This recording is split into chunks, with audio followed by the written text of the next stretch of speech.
بسم اللہ الرحمن الرحیم۔ منہج کارپوریشن جدہ برائے پروڈکشن و ڈسٹریبیوشن آپ حضرات کی خدمت میں قصص الانبیاء کا مبارک سلسلہ پیش کرنے کی سعادت حاصل کر رہا ہے۔ اب آپ اس مبارک سلسلے کا 11واں حلقہ سماعت فرمائیں۔ دو وجوہات مفسرین کرام نے لکھی ہیں۔ ایک وجوہات تو یہ لکھی ہے کہ اس علاقے میں بے حد بھگیاڑ تھے۔ جس علاقے میں یعقوب علیہ السلام کا ڈیرا تھا تو اس علاقے میں کثرت کے ساتھ یہ جانور جو ہے نا جی پائے جاتے تھے، اور وہ کبھی کبھی بکریوں کے ساتھ ساتھ اس کے چرواہوں کو بھی نقصان پہنچاتے تھے، مار دیتے تھے، لے جاتے تھے۔ تو حضرت یعقوب علیہ السلام نے ان حالات کے پیش نظر جو ایک عام خطرے کی بات تھی وہ ذکر کر دی، ورنہ اس میں کوئی ایسی بات نہیں تھی۔ جیسے آپ مثلا کسی راستے سے جا رہے ہیں، یا آپ طائف جائیں، ہدا کے راستے سے جائیں، تو اگر آپ کا کوئی دوست ہو تو وہ آپ کو سمجھاتا ہے کہ بھئی وہ راستے میں ایک جگہ آتی ہے وہاں بہت بندر ہوتے ہیں، وہاں ایسا نہ کرنا، خیال رکھنا کہ گاڑی کبھی کبھی وہ غصے میں آگے گاڑی بھی توڑ دیتے ہیں، شیشے بھی توڑ دیتے ہیں، پتھر مارتے۔ کوئی لڑکا پہلے ان کو چھیڑا ہے نا جی، اور بدقسمتی سے آپ پھنس گئے وہاں، چھیڑنے والا تو کیا۔ تو کئی لوگ جناب اللہ معاف کرے وہاں وہ گاڑیاں توڑوا کے آ جاتے، وہ تو بندر ہے، جانور ہے، اس کو کیا ہے، وہ تو غصے میں ہے نا کہ مجھے چھیڑا کیوں کسی نے۔ تو یہ مانا ہو، اچھا آپ گئے اور آپ کو راستے میں کوئی بندر نظر نہ آئے تو نہ آئے، یہ تو ایک یعنی ایک واقعہ۔ جیسے آپ کسی راستے سے گزرے وہاں سانپ زیادہ ہو تو آپ آدمی کہہ دیتا ہے کہ بھئی یہ ذرا خیال رکھنا سانپ ہوتے ہیں اس علاقے میں، ایک محاورہ۔ اللہ مہربانی کرے آپ کو کوئی ایک سانپ بھی نظر نہ آئے تو ضروری تو نہیں نا کہ وہاں آپ کو ہر وقت سانپ بیٹھا ہوا تھا آپ کے انتظار میں۔ اس لیے کہتے ہیں یعقوب علیہ السلام نے جو فرمایا تھا وہ بھی ایسے حالات کے اعتبار سے کہ اس علاقے میں یہ جرائم اور یہ جانور پائے جاتے تھے، اور وہ اکثر ایسی وارداتیں کر لیا کرتے تھے، اور جب وہ بستی میں آگے کر جاتے تھے، یہ تو خود جنگل میں جا رہے تھے، اس لیے یعقوب علیہ السلام نے فرمایا۔ اور بعض مفسرین کرام نے فرمایا کہ نہیں، اصل بات یہ تھی کہ یعقوب علیہ السلام نے بھی ایک خواب دیکھا تھا کہ آپ جنگل میں ایک اونچی جگہ پہ کھڑے ہیں، اور یوسف علیہ السلام جو ہے حضرت یعقوب کے دامن کے نیچے چھپے ہوئے، اور 10 بھیڑیے جو ہیں وہ ہر طرف سے گھیرے ہوئے ہیں، اور وہ یوسف علیہ السلام پہ حملہ کرنا چاہتے ہیں، اور یعقوب علیہ السلام اس کو چھپائے ہوئے ہیں، اور یوسف علیہ السلام بھی دامن یعقوب میں اپنے ابا کے دامن میں اتنے چھپے ہیں کہ باہر نہیں نکلتے۔ اتنی میں ایک بھیڑیا آ کے سب کو بھگاتا ہے، ان بھیڑیوں میں سے ایک بھیڑیا وہ آگے ان کو بھگا دیتا ہے۔ انہوں نے یہ خواب دیکھا تھا تو وہ خواب ان کے دماغ میں تھا کہ بھئی 10 کا عدد بھی ہے اور قصہ بھی یوسف علیہ السلام کا ہے، تو اس لیے اس خواب کا جو تعبیر ان کے دماغ مبارک میں تھی وہ پیغمبر نے ذکر کر دی کہ بھئی اس کو جو میں تمہارے ساتھ بھیج دوں، اور اگر اس کو کسی جانور نے نقصان پہنچا دیا اور تم اپنے کھیل کود میں لگے ہوئے تو پھر کیا ہوگا۔ تو نے کہا کہ نہیں ابا جان آپ فکر نہ کریں، ہم جماعت ہیں، ہم پورا فکر۔ اب جناب جب یوسف علیہ السلام کو لے کے چلے تو اب قرآن پاک تو صرف اتنی بات کہتا ہے کہ فَلَمَّا ذَهَبُوا بِهِ وَأَجْمَعُوا أَن يَجْعَلُوهُ فِي غَيَابَتِ الْجُبِّ وَأَوْحَيْنَا إِلَيْهِ لَتُنَبِّئَنَّهُمْ بِأَمْرِهِمْ هَذَا وَهُمْ لَا يَشْعُرُونَ۔ اللہ کا قرآن تو اتنی بیان کرتا ہے کہ جب آپ ان کو لے کے چلے گئے اور اس بات پہ اتفاق کر دیا کہ ان کو ایک ایسے دور افتادہ غیر آباد کنویں میں ڈال دیں، لیکن مفسرین کرام نے لکھا ہے کہ یعقوب علیہ السلام کو خوش کرنے کے لیے تو انہوں نے پہلے یوسف علیہ السلام کو جناب کندھے پہ بٹھا لیا۔ نہیں بیٹا آپ ہمارے بھائی ہیں، آپ چھوٹے ہیں، آپ کیوں پیدل چلتے ہیں، ہم تو آپ کو اٹھا کے لے جائیں گے تاکہ ابا خوش ہو جائیں۔ اور جب والد کی نظروں سے دور ہو گیا تو جناب وہ جو اٹھا کے جا رہا تھا اسے پھینک دیا، چلو۔ اب یوسف علیہ السلام چھوٹے ہیں اور وہ جوان ہیں، وہ کہتے ہیں ہمارے ساتھ چلو، یوسف ذرا پیچھے ہوتے ہیں تو تھپڑ مارتے۔ حتیٰ کہ یوسف علیہ السلام کا پاؤں زخمی ہو گیا، وہ جب بیٹھ گیا تو انہوں نے اور مارا کہ جلدی کرو۔ اب یوسف علیہ السلام کہیں اللہ کے بندے کچھ خوف خدا کرو، کچھ ہو، آخر ہو تو تم میرے بھائی کیوں مجھ پہ ظلم کر رہے ہو؟ میں نے کیا قصور کیا؟ کہتے ہیں ہاں اچھا تم اب ہمیں بھائی بناتے ہو، جاؤ اب ان ستاروں کو اور چاند کو اور سورج کو بلاؤ، وہ آگے تمہیں چھڑائیں۔ وہ جو تمہیں خواب میں نظر آتے ہیں نا، اتنے بڑے بڑے سیارے، اتنے بڑے بڑے ستارے، ان کو بلاؤ۔ تو اسی طرح بہرحال ستاتے ہوئے، تکلیفیں دیتے ہوئے ان کو ایک ایسے کنویں پہ لے آئے، اور یہ کنواں جو ہے اس زمانے میں اس جگہ کا نام تھا دوتن۔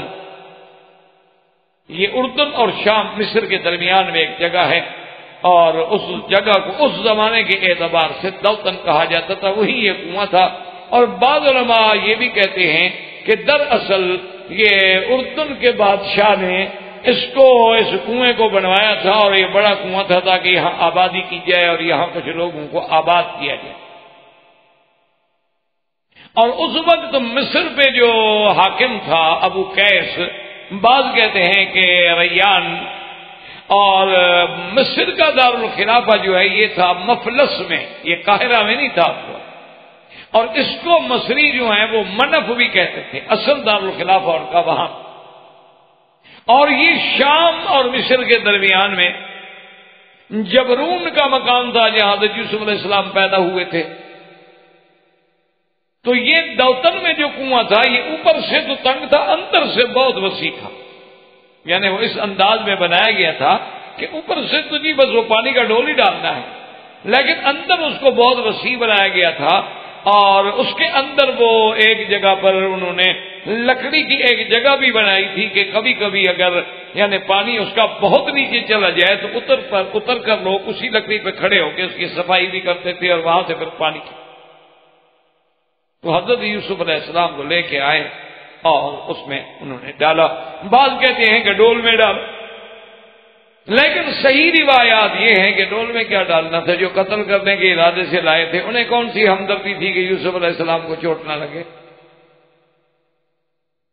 انہوں نے دھکا دیا، لیکن اللہ نے جبریل علیہ السلام کی ذمہ داری لگائی، کیونکہ اللہ کے علم میں تو یوسف کا ایک مقام کہ اس کو آرام سے گرنے نہ دو، چوٹ بھی نہ لگنے دو، اور اس لکڑی پہ بٹھا دو۔ جبریل علیہ السلام کے لیے کیا مشکل تھا، انہوں نے آ کے بٹھا دیا۔ اب جناب یوسف علیہ السلام اس میں بیٹھے ہوئے ہیں، سوائے پانی کے کچھ نہیں۔ 3 دن 3 راتیں اکیلے یوسف علیہ السلام نے اس کنویں میں گزاری، اور نوجوان بچے اکیلے۔ اور بھائیوں نے علماء کہتے ہیں کہ وہ بھی جب تک انہوں نے کہا کہ بھئی یوسف علیہ السلام کے مسئلے میں ہم تسلی نہ کر دیں، اس وقت تک تو ہم نہیں جاتے، دیکھتے ہیں 2-3 دن۔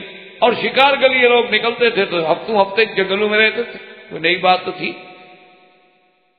انہوں نے کہا یا تو 3-4 دن دیکھتے ہیں کہ بھی اندر کوئی چیز اس کو لڑ جائے، ڈس جائے اور مر جائے تو پھر ٹھیک ہے ہم دفن کر دیں گے، یا چلو یقین ہو گیا نا یوسف علیہ السلام ختم ہو گیا، یا اگر کوئی قافلہ آتا ہے اور لے جاتا ہے پھر بھی ہمیں تسلی ہو جائے گی کہ وہ کوئی اس کو لے گیا۔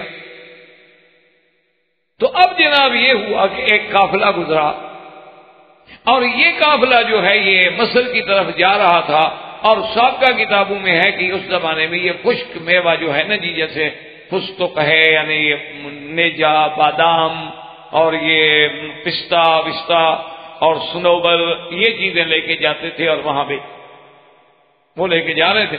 ان نے آدمی بھیجا کہ جا کے پانی لے آؤ، وہ آیا، جب اس نے ڈول ڈالا، بڑے بڑے ڈول ہوتے تھے اور وہ رسیوں کے ذریعے اونٹوں سے کھینچے جاتے تھے، تو یوسف علیہ السلام ڈول میں بیٹھ گئے، بچے تھے وہ جہاں باہر نکلے تو اس نے دیکھا تو حیران رہے، کہا اتنا خوبصورت بچہ۔ وَجَاءَتْ سَيَّارَةٌ فَأَرْسَلُوا وَارِدَهُمْ فَأَدْلَىٰ دَلْوَهُ قَالَ يَا بُشْرَىٰ هَٰذَا غُلَامٌ وَأَسَرُّوهُ بِضَاعَةً وَاللَّهُ عَلِيمٌ بِمَا يَعْمَلُونَ۔ اب جناب انہوں نے جب دیکھا اسے کہا بھئی مبارک ہو مبارک ہو، یہ تو اللہ نے ہمیں ایک ایسا خوبصورت غلام دے دیا ہے، یہ جو ہم سامان لے کے جا رہے ہیں تو سب سے قیمتی چیز تو یہ ہے بکنے۔ اتنا خوبصورت غلام، اور ہماری تو بس سب سنے کہ چاندی ہو گئی، ہم جا کے مصر میں بیچ دیں۔ اور اسی اثنا میں بعض علماء فرماتے ہیں کہ بھائی جو تھے پہلے آ گئے ابے کے پاس، ابھی یوسف علیہ السلام کنویں میں تھے، لیکن قرآن مقدس جو ہے وہ تقدیم تاخیر کا قائل نہیں ہوتا کہ ہر بات کو تقدیم تاخیر سے ذکر کیا جائے یا ترتیب سے، مقصد تو ایک واقعہ کا بیان کرتا ہے۔ یہ یہاں قافلہ کہتے ہیں کہ نکالنے کے فکر میں ہے، اور ادھر جو ہے بھائی جو تھے، اور بعض علماء فرماتے ہیں کہ کچھ بھائی جو ہیں وہ آ گئے، اور کچھ بھائیوں نے یہ تأثر دینے کے لیے کہ وہ یوسف کو ڈھونڈ رہے ہیں وہ کنویں کے قریب رہ گئے، اور جب یہ آئے تو یہ کس حال میں آئے، وَجَاءُوا عَلَىٰ قَمِيصِهِ، اور ایک جگہ قرآن کہتا ہے وَجَاءُوا أَبَاهُمْ عِشَاءً يَبْكُونَ، رات کے وقت روتے ہوئے جناب۔ علماء نے لکھا کہ رات کو کیوں آئے، اس لیے کہ تھے تو جھوٹے رونے والے، سچے رونے والے میں اور جھوٹے رونے والے میں تو بڑا فرق ہوتا ہے۔ اب ایک آدمی ویسے آنسو بہا رہا ہو بہانہ کر کے، اور ایک آدمی حقیقتاً رو رہا ہو تو بڑا فرق ہے، وہ تو آدمی دیکھنے والا سمجھ جاتا ہے کہ یار یہ تو مکر کر رہا ہے، کہاں ہے۔ تو اس لیے اب رات ہوگی تو ہمارے چہروں پہ نظر نہیں پڑے گی نا اچھی طرح، اس زمانے میں کوئی اتنی بڑی لائٹیں تو تھی نہیں، دیہات تھا، کریا تھا، اور رات کی اندھیرا جو ہے نا کچھ ہمارے گناہ پہ پردہ ڈالے گا تاکہ ہمارے چہرے کی کیفیت دیکھ کر بھی تو یعقوب علیہ السلام نہ بھاگ جائے نا، اس لیے جناب وہ شام کو آئے ہوتے۔ اسی لیے علماء نے لکھا ہے کہ کسی کے رونے سے بھی مظلومیت کا فیصلہ نہیں ہوتا، اسی لیے حضرت قاضی شرح کی خدمت میں ایک بزرگ بیٹھے ہوئے تھے کہ ایک عورت آئی اور اس نے آ کے جناب بڑا باویلا کیا، بڑی فریاد کی، بڑی روئی، میں مظلوم ہوں، میرے ساتھ ظلم ہوا، میرے ساتھ ظلم ہوا۔ تو جو ساتھ بیٹھے تھے وہ بڑے متاثر ہوئے، انہوں نے قاضی شرح سے کہا کہ مہربانی کرو یار، اس بیچاری یہ تو مظلومہ ہے، اتنا ظلم ہے، دیکھو اس کے تو آنسو نہیں تھمتے، رو رہی ہے، اس کی پہلے فریاد سنو، اس کا کام کر دو۔ اس نے کہا اس کے رونے کو نہ دیکھو، جب تک کہ دوسری پارٹی کو میں نہ بلا لوں اس وقت تک میں فیصلہ نہیں کر سکتا، اگر صرف رونے کو دیکھنا ہے تو جاؤ اباؤ عشاء یبکون، روئے تو حضرت یوسف کے بھائی بھی بہت زیادہ، پھر صرف رونا تو کوئی دلیل نہیں ہو سکتا۔ اب جناب اس کے بعد قرآن کہتا ہے کہ انہوں نے آ کے کہا کہ قالوا یا ابانا انا ذهبنا نستبق وتركنا يوسف عند متاعنا فأكله الذئب وما أنت بمؤمن لنا ولو كنا صادقين، کہنے لگے ابا جان ہم گئے، ہم نے آپس میں اصل میں وہاں دوڑ میں مقابلہ کیا، نستبق کو استباق سباق سے، کہ ہم نے دوڑ کے لیے مقابلہ کیا اور یوسف علیہ السلام کو بٹھایا کہ بھی سامان یہاں پڑا ہے، ہم تو مقابلے میں دوڑتے ہیں، کون پہلے پہنچتا ہے، کون جلدی آتا ہے، تم سامان کا خیال رکھنا۔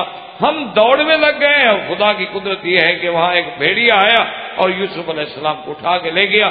وما انت بمؤمن لنا ولو كنا صادقین، دراصل ہم چاہے کتنا سچے ہوں آپ مانیں گے نہیں، اس لیے کہ آپ تو پہلے کہتے تھے کہ بھیڑیا لے جائے گا، آپ کی بات سچی ہو رہی ہے، اور ہم نے کہا تھا کہ ہم غفلت نہیں کریں گے، ہماری بات بظاہر جو ہے وہ غلط ہو رہی ہے، لیکن ہم ہیں سچے کہ واقعی ان کو بھیڑیا لے گیا ہے۔ لیکن بہرحال آپ کی ایسی بات ہے کہ آپ ہمیں سچا نہیں مانیں، لیکن ہم سچ کہہ رہے ہیں۔ اللہ کے پیغمبر کے سامنے انہوں نے ایک اور دلیل کیا پیش کی، وَجَاءُوا عَلَىٰ قَمِيصِهِ بِدَمٍ كَذِبٍ، انہوں نے حضرت یوسف علیہ السلام کے قمیص پہ ایک بکرا لے کے، ایک شکار کا کوئی جانور لے کے ذبح کر کے اس کا خون بھی لگا دیا۔ کہا ابا جان آپ ہماری بات نہ مانے، دیکھیں یہ یوسف علیہ السلام کا قمیص، یہ ہم لائے۔ تو حضرت یعقوب علیہ السلام نے جب دیکھا تو انہوں نے فرمایا کہ بھائی بہرحال جو کچھ تم کہہ رہے ہو ٹھیک ہے، لیکن آج تک تاریخ میں اتنا ذہین اور اتنا شریف بھیڑیا نہیں دیکھا گیا کہ اس نے یوسف کو تو کھا لیا لیکن قمیص نہیں پھاڑا۔ کہا کہ ابھی بڑا اچھا پڑھا لکھا بھیڑیا تھا، بہت ہی سمجھدار، کہ اس نے باقاعدہ پہلے یوسف علیہ السلام کہا کہ تم قمیص اتار کے رکھ لو کیونکہ میں نے آپ کو کھانا ہے۔ اچھا پھر قمیص کو خون بھی لگاتا ہے لیکن خون پھٹتا نہیں قمیص، اصل میں چونکہ علماء نے لکھا ہے کہ جھوٹ ہے وآفت الکذب النسیان، کہ جھوٹے آدمی کی سب سے بڑی بات یہ ہے کہ پھر بھولتا ہے اور کیا کرے، کیونکہ کوئی نہ کوئی بھول ہوگی تو جھوٹ پکڑا جائے گا نا۔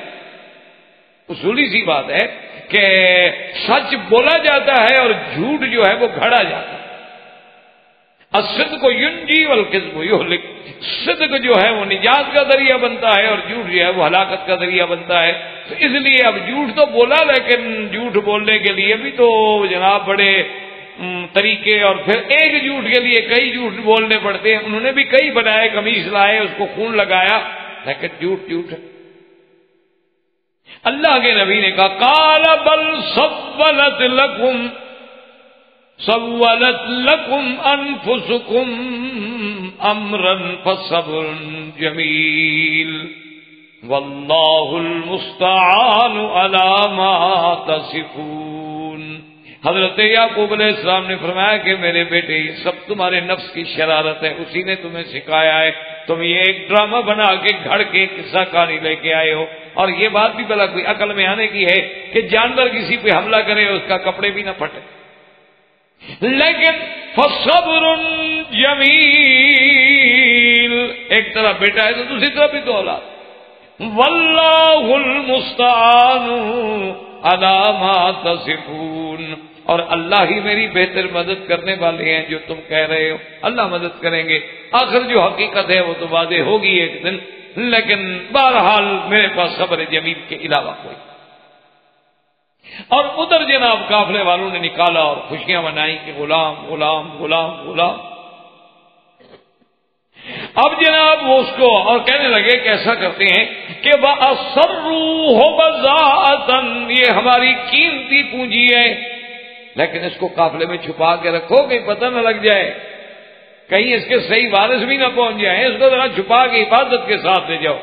اللہ نے فرمایا واللہ علیم بما یعملون، اللہ سب جانتے ہیں جو کچھ کر رہے ہیں، ان کو اللہ کو ہی پتا ہے نا کہ ہم نے تو یوسف کو مصر پہنچانا تھا، دیکھو کیسے اسباب پیدا کر دیے، قافلے والے لے آئے اور پھر اس کو چھپا چھپا کے لے جا رہے ہیں کہ کہیں اس کی اپنی بستی والے آگے چھڑا کے نہ لے جائیں۔ تو اس لیے اللہ فرماتے ہیں کہ میں جانتا ہوں جو کچھ تم کر رہے ہو۔ اب جناب قرآن مجید نے فرمایا کہ وَشَرَوْهُ بِثَمَنٍ بَخْسٍ وَشَرَوْهُ بِثَمَنٍ بَخْسٍ دَرَاهِمَ مَعْدُودَةٍ وَكَانُوا فِيهِ مِنَ الزَّاهِدِينَ۔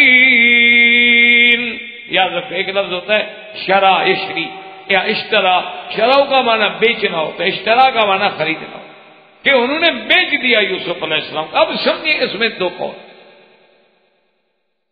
بعض علماء نے تو کتابوں میں اور تفاسیر میں تاریخ میں یہ لکھا ہے کہ حضرت یوسف علیہ السلام جو ہیں وہ جب ان کو مصر میں لے گئے تو قافلے والوں نے معمولی سے پیسے لے کے بیچ ڈالا، انہوں نے کہا جلدی کرو جان چھوڑائیں، کہیں ایسا نہ ہو کہ اصل وارث آ جائیں، کیونکہ وہ قانون فی من الزاہدین وہ تھے اس میں سے نکلنے والے، جان چھڑانے والے۔ ایک قول تو یہ ہے کہ وہ شرو ہو یعنی باؤ ہو، انہوں نے بیچ دیا، کیونکہ اس کے بعد اگلی آیت آتی ہے کہ لیا کس نے مصر میں امرات اپنا عزیز نے۔ اس لیے بعض علماء نے تو یہ ترجمہ کیا ہے کہ قافلے لے جانے والے قافلے والوں نے مصر میں جا کر یوسف علیہ السلام کو چند یعنی بخش کا معنی تو حرام پیسہ بھی ہوتا ہے، اور بخش کا معنی مزیف یعنی کھوٹا سکہ بھی ہوتا ہے، اور دراہمہ معدودہ کا معنی بھی چند، بعض نے کہا کہ 40 درہم اور بعض نے کہا کہ 20 درہم میں بیچ دیا یوسف۔ اور بعض مفسرین فرماتے ہیں کہ نہیں، جب قافلے والوں نے یوسف علیہ السلام کو نکالا تو اصل میں وہ جو بڑا بھائی تھا نا ان کے بچانے کی کوشش کر رہا تھا، وہ آتا تھا دیکھنے کے لیے 3 دن کے بعد کہ میں دیکھوں کہ اگر یوسف علیہ السلام زندہ ہے تو چلو اس کو کوئی کھانا کوئی چیز پہ مدد کروں، یا میں اس کو نکال کے کہیں چھپا دوں۔ وہ جب آئے تو ان کو پتہ لگا کہ وہ تو قافلے والے لے کے گئے، قافلے والے بھی ساتھ تھے، ان نے بھائیوں سے کہا تو بھائی سارے پہنچ گئے، انہوں نے کہا غلام نابغ منا، کہ یہ تو ہمارا غلام ہے، عبد ہے، ہم سے بھاگ کے گیا، تم نے کیسے اس کو پکڑ لیا؟ انہوں نے کہا عقل کی بات کرو بھئی، ہم نے تو بھاگتا ہوا غلام نہیں پکڑا آپ کا، ہم نے تو کنویں سے نکالا ہے اس کو، اگر تمہارا غلام ہے تم نے اس کو کنویں میں ڈال دیا تھا۔ انہوں نے کہا اچھا زیادہ بات نہ کرو، ہم اس غلام سے ویسے بھی تنگ ہیں، تم نے لینا ہے خریدنا؟ انہوں نے کہا جی ہم لیتے ہیں۔ انہوں نے کہا ٹھیک ہے قیمت کرو۔ اب چونکہ بھائی بھی تو جان چھوڑنا چاہتے تھے، ان کا مقصد بھی یہی تھا کہ بھی کنویں سے تو نکل گیا، ہم مار بھی نہ سکے، چلو اب قافلے والے لے کے جا رہے ہیں، ہم سے تو گیا نا دور۔ تو اب ان بھائیوں نے بیچ ڈالا یوسف علیہ السلام کو، یعنی بثمن بخس، یعنی بالکل معمولی سی قیمت لے کر، نا قدری قیمت لے کر، دراہم معدودہ، چند دراہم، کیونکہ اگر بہت زیادہ پیسہ ہو تو پھر اس کو دراہم نہیں کہا جاتا، گنا بھی نہیں، جیسے ہم کہتے ہیں نا جی گنے چنے پیسے، گنی چنی بات، دو چار باتیں جو کہ اس لیے بعض علماء نے کہا کہ 40 درہم میں سودا کیا تو 10 بھائی تھے، انہوں نے کہا یا تقسیم کر لو، 4 درہم یوسف علیہ السلام کے ان کو مل گئے۔ بعض کہتے ہیں کہ انہوں نے 20 درہم میں بیچ دیا، 2 درہم لے گئے یوسف علیہ السلام کے، جناب جان چھوڑا۔ اب یوسف علیہ السلام کو یہ قافلے والے لے کر کہاں پہنچے؟ مصر میں۔ اور اس دور میں باقاعدہ مصر میں مارکیٹیں ہوتی تھیں، بازاریں ہوتی تھیں، جہاں غلام، لڑکے، لڑکیاں، باقاعدہ منڈیاں سجتی تھیں اور اس میں بیچے جاتے تھے۔ اور اس دور میں بڑے بڑے شعراء اور بڑے بڑے لوگ آتے تھے، وہ اپنے ان غلاموں کے بارے میں ایسے ایسے اشعار اور ان کا حسن، ان کا جمال وہ بیان کرتے تھے تاکہ خریدار جو ہے وہ زیادہ مائل ہو۔ اور اسی طرح وہ لڑکیاں جو بیچی جاتی تھی تو ان کو ناچ، یہ وہ گانا وانا، یہ سب چیزیں سکھلائی جاتی تھی، چونکہ وہ قوم جو ہے نا بہت بڑی، اس دور میں بھی بڑی ایڈوانس۔ یہ جیسے آج آپ کی قومیں کہتی ہیں نا جی ہم چھری کانٹا، چھری کانٹا تو زلیخا کے زمانے میں تھا، وہ تو اس وقت بھی عادت کل واحد منہن سکینن، ہر کسی کو چھری کانٹا پکڑایا کہ کھاؤ ایسے کھاؤ، وہ تو اور میز پہ لگایا عادت کل واحد، اور متکان ٹیبل لگائی، کرسی لگائی۔ یہ تو اس زمانے میں اتنے ایڈوانس تھے تہذیب مصر، وہ اتنے آگے تھے۔ یہ جو ہماری لڑکیاں اب ڈانس سیکھ رہی ہیں یہ تو اس دور میں وہ سیکھتے تھے۔ جیسے اب ہم ترقی کر رہے ہیں نا، اب ہم ایڈوانس ہو رہے ہیں، ہم بھی ماڈرن ہو رہے ہیں اور نئی دنیا میں آ رہے ہیں، اور اس کے بعد ہمارے ترقی اور حقوق انسانی، اور اس لیے اب تو مسلمانوں کی لڑکیاں بھی ماشاءاللہ یعنی ورلڈ میں مقابلہ حسن میں آ رہی ہیں، جیت رہی ہیں۔ لیکن کتنی ہم نے ترقی کی، کہاں پہنچے، اور اسی پہ ہم بڑے فخر کرتے ہیں۔ لیکن آج کوئی آدمی ہاتھ سے روٹی کھائے تو اس کو بڑی حقارت کی نظر سے دیکھا جاتا ہے، کہتے کوئی وہی دقیانوسی ملا ہے نا، دیکھو انگلیاں گندی کر کے بیٹھا ہوا ہے، یار اس کو کھانے کی تہذیب بھی نہیں، چمچ ہے، کانٹے ہیں، چھری ہے، ٹیبل ہے، ہر چیز ہے۔ اس کے بعد جناب ہمارے تو یہ، حالانکہ آپ یہ کوئی نئی بات نہیں، یہ تو یوسف علیہ السلام کے زمانے کی بات ہے، تم نے کیا ترقی، تم تو بنا جاہلیت کی طرف جا رہے، یعنی حضور صلی اللہ علیہ وسلم سے بھی ہزاروں سال پہلے ان کے پاس یہ تہذیب موجود تھی۔ اور اسی بھی یہ تہذیب مصر میں یہ شامل تھا، لڑکیوں کا رقص، تہذیب مصر میں یہ شامل تھا، لڑکیوں کا بیچنا، فروخت کرنا، منڈیاں لگتی اور ان کے جناب بڑے بڑے نظارے ہوتے۔ تو یوسف علیہ السلام جب مزار میں آئے تو ان کا بھی غلغلہ ہو گیا کہ بھئی ایک ایسا خوبصورت آدمی آیا ہے، ایسا خوبصورت غلام ہے کہ آج تک دیکھا نہیں گیا۔ کیونکہ اسی لیے جیسے کہ روایات میں آتا ہے کہ لقد اوتیا شطر الحسن، کہ اللہ نے ان کو آدھا حسن دیا تھا۔ بعض علماء فرماتے ہیں کہ آدھا حسن ساری کائنات کو ملا اور آدھا یوسف کو ملا، اور بعض علماء فرماتے ہیں نہیں، آدھا حسن سے مراد ہے آدھا حسن آدم، یعنی آدم علیہ السلام کو جو اللہ نے جمال دیا تھا اس کا آدھا جمال جو ہے وہ یوسف علیہ السلام کو ملا تھا۔ کیوں؟ آدم کا جمال اتنا ہوگا کہ قیامت میں ہر بندہ جب جنت میں جائے گا تو اسی آدم علیہ السلام کے قد و قامت میں جائے، اور سب سے اول انسان جس کو اللہ نے اپنے ہاتھوں سے بنایا وہ کتنا خوبصورت ہوگا۔ اللہ نے فرمایا کہ میں نے اس کو ہاتھوں سے بنایا، خلقت بیدیہ۔ یوسف علیہ السلام کے بارے میں تو نہیں آیا کہ اللہ نے ہاتھوں سے بنایا۔ اور بعض علماء نے فرمایا کہ جمال سے مراد ہے اپنے دور میں، اپنے زمانے میں، ورنہ تو حضور صلی اللہ علیہ وسلم کا جمال جو ہے وہ یوسف علیہ السلام سے بھی زیادہ تھا، جس کو سیدہ عائشہ صدیقہ بنت صدیق رضی اللہ تعالی عنہ نے فرمایا کہ زنان مصر نے یوسف کا جمال دیکھا تھا اور ہاتھوں پہ چھریاں چلا دی تھی. واللہ لو رأینا جمال محمد لقطعن قلوبہن، اگر خدا کی قسم میرے محبوب کا جمال دیکھتی تو دلوں پہ چھریاں پھیرتے.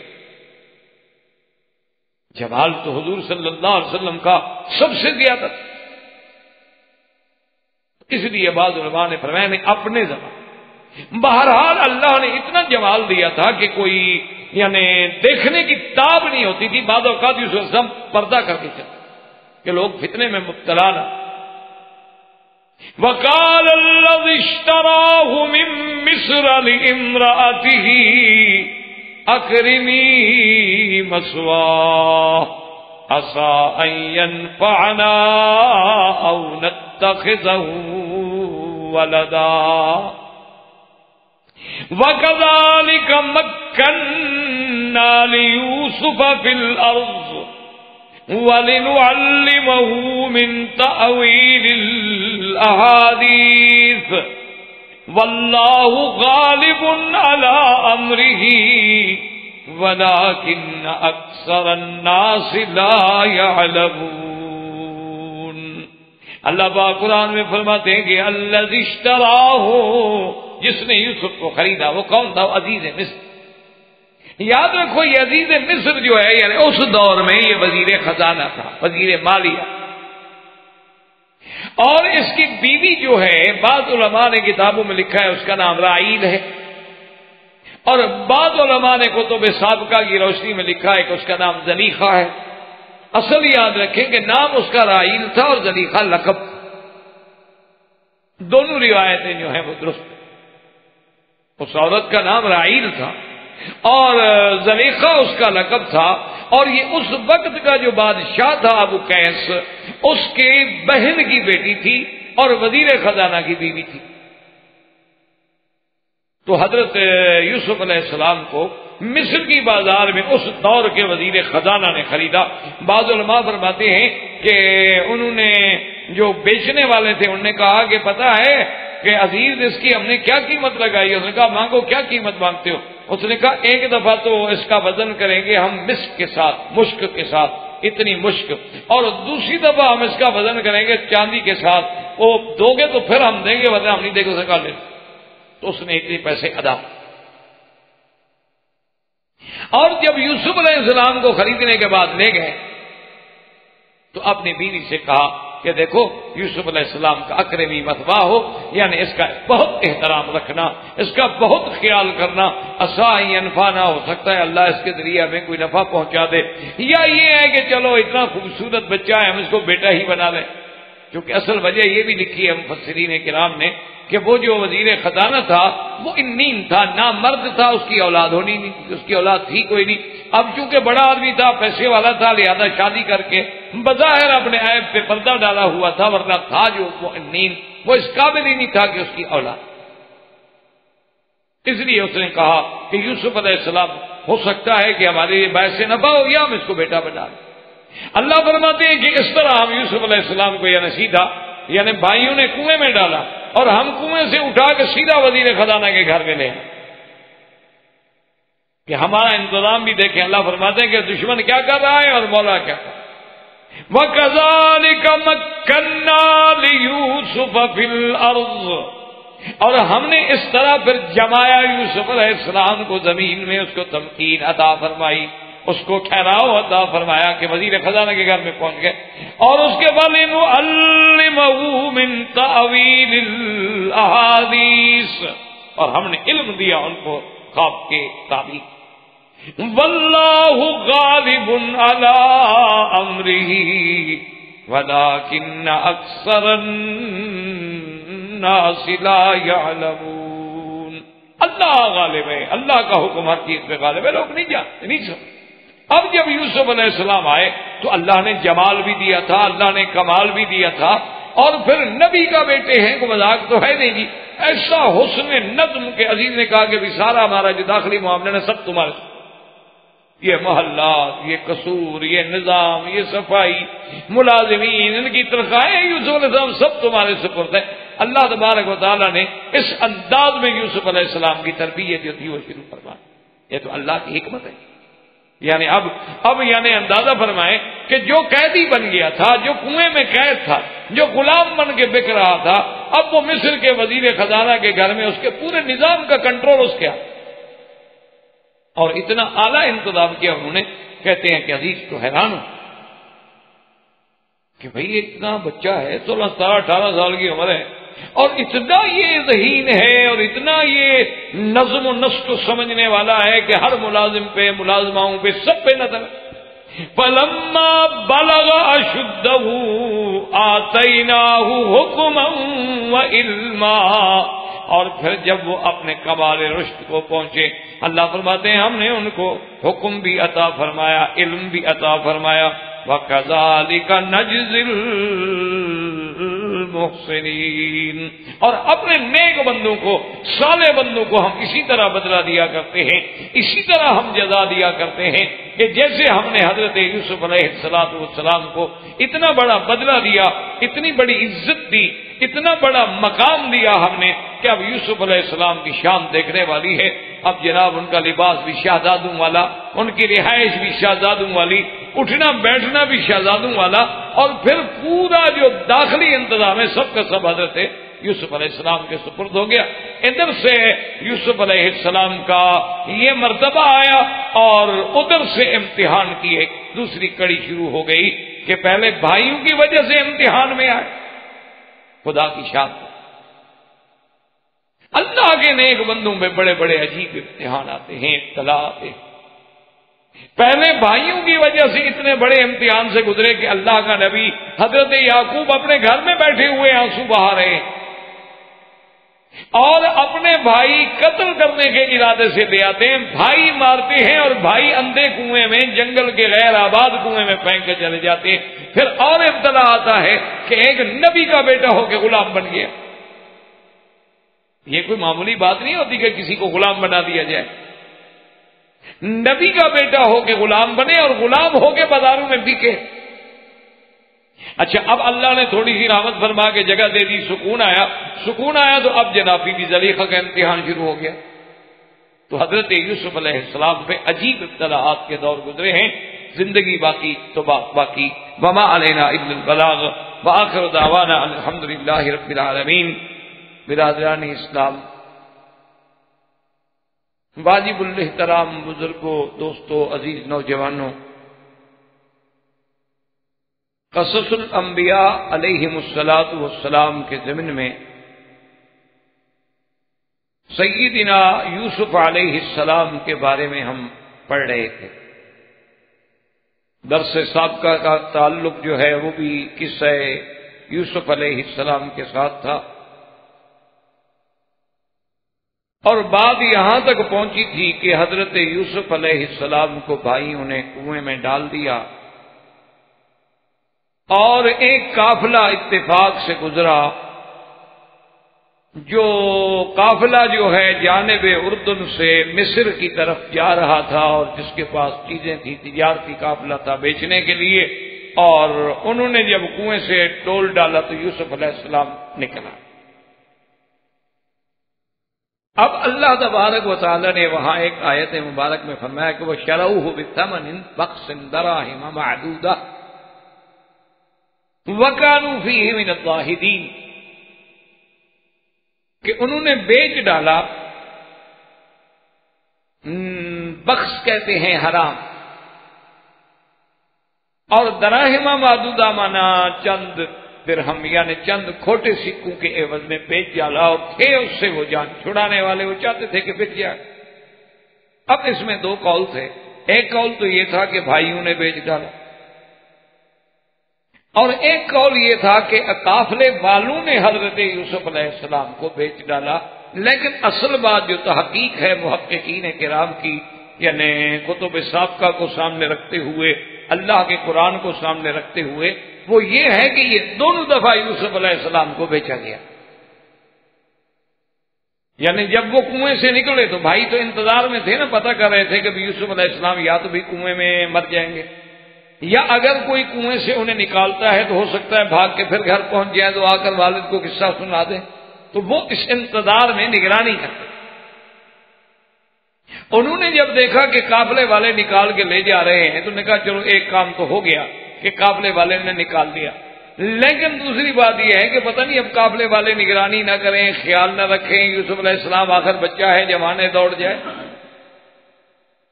تو اس لیے وہ آئے اور انہوں نے کہا کہ بھئی یہ تو ہمارا غلام ہے، بھاگا ہوا ہے ہم سے، تم نے کیسے پکڑ لیا؟ انہوں نے کہا ہم نے تو کوئی چوری نہیں کی، ڈول ڈالا تھا۔ اس نے کہا نہیں نہیں۔ تو قافلے والوں نے بھی سوچا کہ چلو بھی اچھا ہے، بجائے جھگڑا لمبا کرنے۔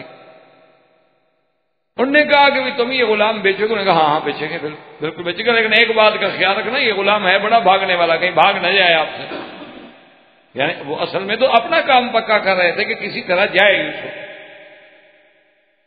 اچھا، اب اس پیسے کو اللہ نے حرام کیوں کہا؟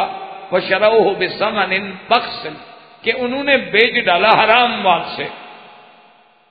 تو ثمن بخس کہنے کا مطلب یہ تھا، بات سمجھیں، کہ بھی یوسف علیہ السلام تو غلام نہیں ہے نا، وہ تو آزاد ہیں، وہ تو نبی کے بیٹے ہیں، تو ان کو غلام بنا کے بیچا جائے تو اس سے بڑا حرام پیسہ کیا ہوگا کہ ایک غیر غلام کو غلام بنا کر، آزاد کو غلام بنا کے بیچ دیا جائے تو پیسہ تو حرام ہو گیا۔ اب جناب جب وہ قافلے والے لے گئے تو انہوں نے جا کے مصر کے بازار میں پھر یوسف علیہ السلام کی بولی لگائی، اور اس دور میں مصر میں باقاعدہ بازار لگتے تھے جہاں لڑکے، لڑکیاں، غلام، جاریہ سب فروخت ہوتے، اور حضرت یوسف علیہ السلام کی بھی بڑی بولی لگی، کیونکہ اتنا خوبصورت، اتنا جمال۔ تو بعض علماء نے یہ لکھا ہے کہ بعض لوگوں نے تو یہ بولی لگائی کہ بھئی یوسف علیہ السلام کو ایک پلڑے میں کھڑا کر دو اور ایک پلڑے میں ہم مشت وزن برابر کر کے دے دیتے۔ بعض لوگوں نے کہا کہ ایسا کرتے ہیں کہ ایک طرف یوسف علیہ السلام کو کھڑا کر لیں اور ایک طرف خالص حریر کا کپڑا جو ہے نا برابر کا وزن میں لے لو، اور بعد انہوں نے کہا کہ بھئی ایسا کرتے ہیں کہ ایک طرف یوسف علیہ السلام کو کھڑا کریں اور ایک طرف جو ہے چاندی وزن کا دیں۔ تو بہرحال یہ تو سارے اقوال ہیں جس کو قرآن پاک نے ذکر نہیں کیا کہ کتنے میں بیچے گئے، کتنے میں خریدے گئے۔ قرآن پاک نے وہ واقعہ بیان کیا ہے کہ پہلا جو بھائیوں نے بیچا وہ تو دراہم معدودہ۔ اب جب یوسف علیہ السلام کو بیچا گیا تو سب سے زیادہ بولی لگانے والا جو تھا وہ عزیز مصر، اور اس زمانے میں مصر پہ عمالقہ کی حکومت تھی، اور اس زمانے میں جو بادشاہ تھا وہ تھا ریان ابن اسی، اور عزیز مصر جو ہے اس کا نام دو آئے ہیں کتابوں میں، قطمیر یا اطفیر، لیکن وہ کہلاتا تھا عزیز مصر، جیسے آپ کے ہاں کہلاتے ہیں وزیر خزانہ، وزیر تجارت، پھر تو نام کوئی لگتا، وزیر داخلہ، وزیر خارجہ، تو وہ بھی وزیر خزانہ جو تھا وہ عزیز کہلاتا تھا۔ اصل نام اس کا قطمیر یا اطفیر تھا، اور اس کی بیوی جو ہے اس کا نام زلیخہ یا رائیل تھا، یا بعض علماء کہتے ہیں رائیل نام تھا اور زلیخہ اس کا لقب۔ انہوں نے سب سے زیادہ بولی تھی اور خرید۔ اب اسی کو قرآن پاک جو ہے وہ ذکر فرماتا ہے کہ وَقَالَ الَّذِي اشْتَرَاهُ مِن مِّصْرَ لِامْرَأَتِهِ أَكْرِمِي مَثْوَاهُ، کہ جس نے خریدا مصر، اس نے اپنی بیوی سے کہا کہ یوسف علیہ السلام کا خصوصی خیال رکھو۔ کیوں؟ عَسَىٰ أَن يَنفَعَنَا أَوْ نَتَّخِذَهُ وَلَدًا، کہ ہو سکتا ہے کہ یہ بچہ ہمارے نفع کا ذریعہ بن جائے۔ کیونکہ اس نے دیکھا کہ اتنا ذہین، ذکی، اور پھر یوسف علیہ السلام جس کے بارے میں صحیح روایات میں آیا ہے کہ اعطی شطر الحسن وجدته سدسہ، صحیح روایات میں آتا ہے کہ اللہ نے یوسف علیہ السلام کو آدھا حسن دیا، اور حسن کا چھٹا حصہ جو ہے آپ کی دادی کو ملا تھا،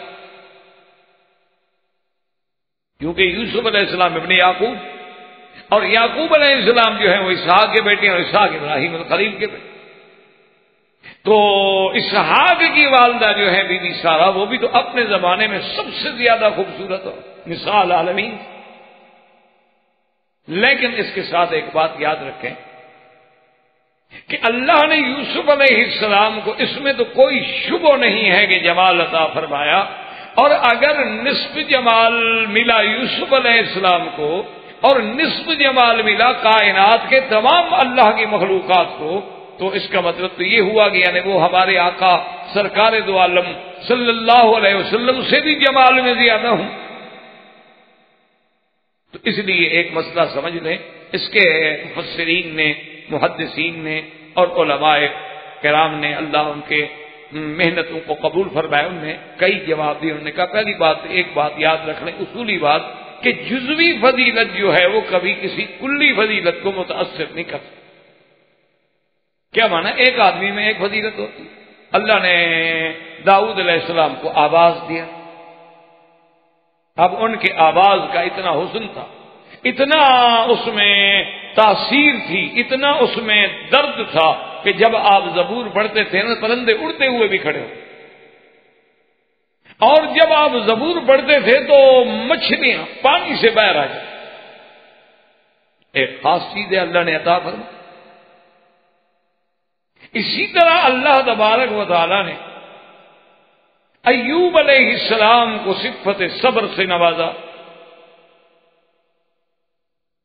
اسی طرح اللہ تبارک و تعالی نے مختلف انبیاء علیہم الصلاۃ والتسلیم کو بعض خاص ایک ایک چیز عطا فرمائی۔ اس لیے کسی نے بڑا خوب کہا ہے کہ اللہ نے حسن تو عیسیٰ کو بھی دیا، اللہ نے کمال تو موسیٰ کو بھی دیا، لیکن یہ ہے کہ اگر ان تمام کمالات کا مجموعہ دیکھا جائے تو وہ محمد رسول اللہ صلی اللہ علیہ وسلم کی ذات۔ اس لیے ہمیشہ یاد رکھیں کہ جیسے صفت حیا حضرت عثمان میں زیادہ تھی، صفت قضا یعنی فیصلہ کرنے کی قوت وہ حضرت علی میں زیادہ تھی۔ اچھا، حق کے لیے شجاعت اور سختی حضرت عمر میں زیادہ تھی، لیکن مجموعی طور پر جو فضیلت ہے وہ سیدنا ابی بکر کی تھی کہ افضل بعد رسول اللہ صلی اللہ علیہ وسلم۔ اس لیے ہمیشہ یاد رکھیں کہ اگر ایک طرف ہم صرف حسن کو دیکھیں گے، ایک طرف ہم صرف جمال کو دیکھیں گے، تو یہ جزوی فضیلت ہے جو ہمارے آقا کی کلی فضیلت کو قاطع نہیں ہو سکتی، نقصان نہیں ہو سکتی کہ میرے مدنی میں تو صرف جمال نہیں، جمال بھی ہے، کمال بھی ہے، جلال بھی ہے، رحمت بھی ہے، خلق عظیم بھی ہے، وہ تو مجموعہ ہے خوبیوں کا کہ کائنات حسن جب پھیلی تو لامحدود تھی، اور جب سمٹی رسول پاک ہو کر رکھے۔ ایک بات، دوسری بات یاد رکھیں، علماء نے فرمایا کہ حسن جو ہے وہ دو قسم کا ہوتا، ایک ہوتا ہے حسن صباحت اور ایک ہوتا ہے حسن ملاحت۔ حسن صباحت کا معنی کیا ہوتا ہے کہ بھئی خوبصورتی ہے اور رنگ ہے۔ اچھا، بعد ایسے ہوتا ہے کہ اس میں تھوڑا سا بالکل خالص سفید تو نہیں ہے، وہ ہلکا سا سانولا پن بھی آتا ہے، ہلکا سا گندمی رنگ بھی آتا ہے، لیکن اس ملاحت میں جو کشش ہے وہ صباحت میں نہیں ہوتی۔ یعنی آج بھی آپ دیکھ لیں بہت سارے علاقے جو ٹھنڈے علاقے ہوتے ہیں نا، وہاں کے لوگ بڑے گورے ہوتے ہیں۔ اچھا، اسی طرح مثلا ایک چھوٹی سی مثال میں عرض کر دوں، آپ چونکہ مکے میں رہتے ہیں اور مکے میں رہنے والے آدمی کو ہر ملک سے سابقہ پڑتا رہتا ہے، ہر ملک کی قوم سامنے آتی رہتی ہے۔ آپ مصر کے لوگ دیکھیں ماشاءاللہ بڑے خوبصورت ہیں، لیکن جو پورٹ سوڈان کے لوگوں کے چہرے میں کشش ہے وہ مصر کے چہرے میں نہیں ہوگی، وہاں صرف سفیدی ہوگی، لیکن وہاں جو ہے سفیدی اور سفیدی کے ساتھ وہ جو اللہ نے، وہ چونکہ اصل میں سوڈان میں زیادہ لوگ کالے تھے، وہ بہت سفید تھے، تو درمیان میں اللہ نے ایک ملاحت پیدا۔ تو یہ تو قدرتی بات، فطری بات، جو حسن جو کشش اس میں ہوتی ہے وہ وہاں نہیں ہوتی۔ تو اس لیے بعض علماء نے فرمایا کہ وہاں صباحت تھی اور میرے مدنی کے جمال میں ملاحت، اس لیے پھر حضور کا جمال ایک وجہ سے زیادہ ہو۔ اور تیسری بات یاد رکھیں کہ یہ قاعدہ ہے عربی میں کہ جب متکلم کلام کرے نا وہ خود شامل نہیں ہوتا۔ جب متکلم کوئی بات کر رہا ہو نا، متکلم کہتے ہیں کلام کرنے والے، تو متکلم جو ہے اس میں شامل نہیں ہوتا۔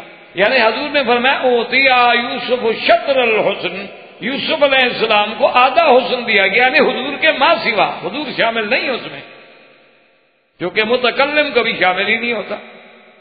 متکلم جب بات کرے گا تو ہم نے ان کو دیا ہے، اس کا معنی یہ نہیں کہ میں نے بھی خود لیا ہے. متکلم کبھی اس میں شامل. ایک اور چوتھا جواب اس کا علماء کرام نے یہ دیا ہے کہ ایک ہوتا ہے حسن منقسم اور ایک ہوتا ہے حسن مطلق اور غیر منقسم. کیا مطلب؟ ایک چیز ہے وہ قابل تقسیم. مثلا میرے پاس 20 ریال ہیں، اب یہ قابل تقسیم ہے کہ ایک ایک ریال دے دوں تو 20 آدمی کو مل جائے گا، 2 ریال دے دوں تو 10 آدمی کو مل جائیں گے، 5 ریال دے دوں تو 4 آدمی کو مل جائیں گے، 4 ریال دے دوں تو 5 آدمیوں کو مل جائیں گے. قابل تقسیم ہے. لیکن اب اگر میں سخاوت کروں اور اینک تقسیم کر کے دینا چاہوں تو کیسے دوں؟ یہ تو ناقابل تقسیم کی دی ہے، تو ساری دے دوں نا کسی کو. اب میں کہوں کہ نہیں جناب میں آدھی آپ لے لیں اور آدھی جناب آپ ڈاکٹر صاحب لے لیں، وہ آدھی کیا کریں گے بیچارے؟ رسی ڈال کے ایک آنکھ میں لگائیں گے. تو اس لیے اسی طرح ایک حسن ہوتا ہے جمال منقسم قابل تقسیم، اور ایک جمال ایسا ہے جو ناقابل تقسیم. تو انہوں نے کہا کہ یوسف تو اس جمال میں حصہ لے رہے ہیں جو منقسم تھا، اور محمد مدنی کا جمال جو ہے وہ تو تھا ہی غیر منقسم، اس کو تو شامل کرنے کا کوئی سوال ہی پیدا نہیں ہوتا. اس کو کیسے شامل کیا جا سکتا ہے؟ وہ تو حسن مطلق تھا اور حسن غیر منقسم تھا کہ جس کی تقسیم کی ہی نہیں اللہ نے کہ آگے کسی کو دیا ہو اور نبی کو بھی دیا ہو. اس لیے بھی حضور پاک صلی اللہ علیہ وسلم کا جمال جو ہے وہ سب سے زیادہ ہے کہ جیسے کہ انہوں نے کہا کہ وہ تو سب کو جمع کرے لیکن تو تنہا داری. محمد مدنی اکیلے جو ہیں اللہ نے ان کو اتنا جمال. اسی لیے حضرت علی رضی اللہ تعالیٰ عنہ فرماتی ہیں کہ خدا کی قسم ہے ما رأیت قبلہ ولا بعدہ، حضور جیسا جمال نہ میں نے آپ سے پہلے کسی کا دیکھا نہ میں نے بعد میں کسی کا. اور اسی طرح ایک حضرت ابن عباس فرماتے ہیں کانا افلج الاسنان، کہ حضور کے دانت مبارک جو تھے نا ان کے درمیان میں تھوڑا تھوڑا فاصلہ تھا. دانت بالکل جڑے ہوئے، بالکل دانتوں کے درمیان یعنی کوئی فاصلہ ہے ہی نہیں. ایک ہے کہ نہیں دانت بالکل سیدھے برابر خوبصورت، لیکن درمیان میں تھوڑا تھوڑا فاصلہ ہے. تو حضرت ابن عباس فرماتے ہیں کہ حضور کے دانتوں مبارک میں درمیان میں فاصلہ تھا. اذا تکلم یری النور منہا، اور جب حضور بات کرتے تھے تو اندر سے نور کی لاٹیں، اندر سے نور روشنی. تو یہ جمال جو ہے کسی کو نہیں ملا کسی بھی شکل میں. اور اسی طرح یعنی حضرت جابر رضی اللہ تعالی عنہ کی روایت ہے، وہ فرماتے ہیں کہ ایک رات سرکار دو عالم صلی اللہ علیہ وسلم بھی گزر رہے تھے اور 14ویں کا چاند کھلا تھا. تو کہتے ہیں کہ انا انظر الی القمر و الی وجہ رسول اللہ صلی اللہ علیہ وسلم، میں کبھی چاند کو دیکھتا تھا کبھی محمد مدنی کے چہرے کو دیکھتا تھا، لیکن کہتا ہے خدا کی قسم میرے نبی کے چہرے کا مقابلہ چاند کا نور بھی نہیں کرنا. اسی لیے سیدہ عائشہ نے فرمایا تھا کہ ایک تو لوگوں کا سورج ہے اور ایک میرا سورج ہے. لنا شمس وللآفاق شمس، کہ ایک میرا سورج ہے ایک لوگوں کا سورج ہے. فرمایا ان کا سورج تو صبح طلوع ہوتا ہے اور میرا سورج طلوع ہی رات کو ہوتا ہے. یعنی جب اندھیرا چھا جاتا ہے دنیا کا سورج بے نور ہو جاتا ہے تو میرے بدری کا چہرہ چمک اٹھتا. اسی طرح بعض روایات میں یہ بھی آیا ہے کہ بی بی عائشہ فرماتی ہیں کہ ہم گھر میں کوئی کام کر رہے ہوتے، کوئی سلائی کر رہے ہوتے، کوئی کپڑا سی رہے ہوتے، اتفاق سے سوئی گر گئی، اندھیرا ہے، لائٹ تو ہوتی نہیں تھی، دیے جلائے جاتے تھے. اچھا کبھی دیا جلانے کے لیے بھی وہ نہ گھی ہوتا تھا نہ تیل ہوتا تھا. تو اب اگر حضور تشریف لے آتے اور حضور بات فرماتے تو اتنی روشنی ہوتی کہ ہم وہ چیز اٹھا لیتے تھے. تو یہ جمال جو ہے جمال محمد مصطفیٰ ہے اور اس کا مقابلہ دنیا کا کوئی جمال نہیں کر سکتا. رخ مصطفیٰ ہے وہ آئینہ کہ ایسا دوسرا آئینہ نہ کسی کی بزم خیال میں نہ دکان آئینہ ساز میں. یہ تو ایسا جمال ہے کہ جس کا کوئی تصور نہیں.